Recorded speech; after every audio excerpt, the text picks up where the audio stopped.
Hey everybody, welcome back. Today we're going to be looking at drop racers.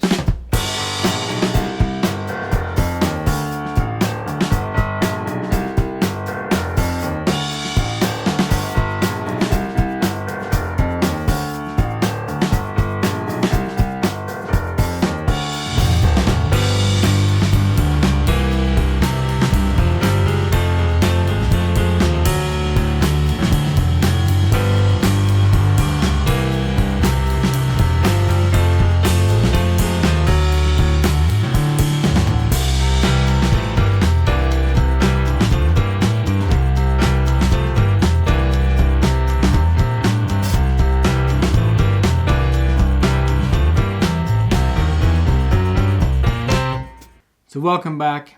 As I said, we're looking at drop racers. This thing is really slick. I'll tell you how to play the game, and then we'll go through a bit about my opinion, what I thought of it. So if we look at the table over here, you can see we've got the various drops, the start cards, the player cards. I'll put the box and instructions aside there. It plays fairly easily. You put all the drops in the bag. Make sure the bag's shaken up. You've shuffled your drop cards. The drop cards are the ones you're trying to score with, right? So the way the game's going to play out is every player is going to get a start card. They're going to choose a car. When they're ready, they're going to put their start card wherever they want it to be.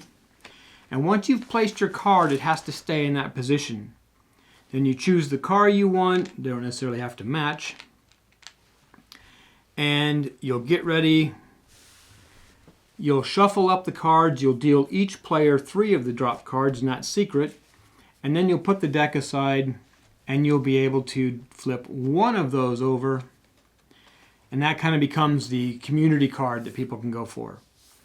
Depending on how many players there are, like if there's 2 players, you're going to draw 10 drops out of the bag.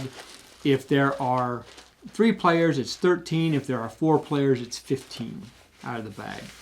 So you're going to draw your 10. There's 1, 2, 3, 4, 5, 6, 7, 8, 9, 10. And I'm going to assume that there's 2 of us playing. And we will take these guys out. And then you'll take those 10 drops, and the person with the bag, or the person who was most recently in a really fast car, gets to drop them. If any of the drops touch a card or fall off the table, just re-drop it onto the table. Now in my case, if this was me, these are the cards I've been dealt. I have a 1 point yellow, 7 points for a 3 red, and 7 points for a 3 green. So I'm going to try to go and pick up as many green and yellow cards as I can, or green and yellow drops as I can. And you do that by flicking your car. Now, you want to be careful on a fabric covered table or your felt covered tables or something, because the cars tend to catch and tumble. So you want to be very careful about that. Now the drops each have different values. The red, yellow, and green drops are what you expect. They're just collect them, you touch them, you put them on your card, and you buy the points cards with them. But the points cards themselves, there's specific colors. However, blue drops are wild. They can count for any one of those colors. So you want to collect all of those, but you want to avoid the black drops. When you're playing, if you flick your car and it hits another car or hits a card or goes off the table, you have to take your car and put it back on start, and you have to put a drop back in the bag. If your car touches a black drop, your car goes back to start, and you have to put another drop back in the bag. So you really want to avoid the drops, avoid the black drops, and avoid really flicking the car kind of hard. So if I was going to just flick my car, maybe I can try to get it to the red one. Oh, I didn't make it. But you keep nudging your cars, collecting drops until you've collected all the drops on the table, except the black ones, hopefully. Once you've done that for a round, let's say it played out like this, then you see which ones you can buy. Now in my case, I can't buy any of these because I don't have a single yellow 3 or 3, and I don't have enough blues to make up the difference. And I can't buy the community card because it's yellow, yellow, red. My opponent's got two yellow, a yellow, a green, and a blue. So he can't buy any of these either. Now, of course, if he would have been dealt these 3 cards, he would be able to buy either of these, because he can take his yellow, and this will count for a red. The blue one will count for a red. Or he could take his green, and the blue one would count for a red. Either way, it's 2 points. When you do that, your drops go back in the bag. You keep this, it's worth 2 points. And then you keep the drops you haven't spent. That's the end of the round. So you scoop up the leftover drops, draw 10 more, drop them on the table, and go again.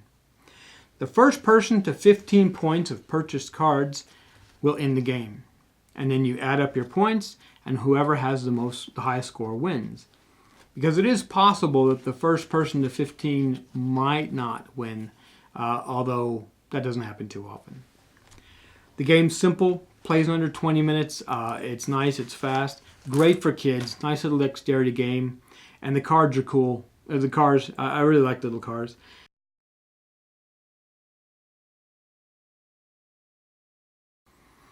So, as you can see, the game itself is really slick. It plays quick, it plays, it's nice. 2 to 4 players is a nice small player count for a family or playing with kids. The cars themselves are cool, even if you do chuck them in the bag. But I think the uniqueness of the drops and the play on words with dropping the drops and stuff is very cool. It is really hard to play this on a fabric-covered table. The cars just kind of get stuck, or they kind of flip and tumble, and they're hard to control. So you're going to want to play this on a hard surface. But really, it's a very entertaining game. I like it. I think for being designed by young Henry there, he's done a really good job. So it gets the Rocky seal of approval. All right, so if you want to check out the component review and the detailed review I've done of the components, check out this link on the Game Crafter, and you'll see what I thought of the actual components themselves and how they put this game together. I'll have links below to where you can purchase this game and other bits of information.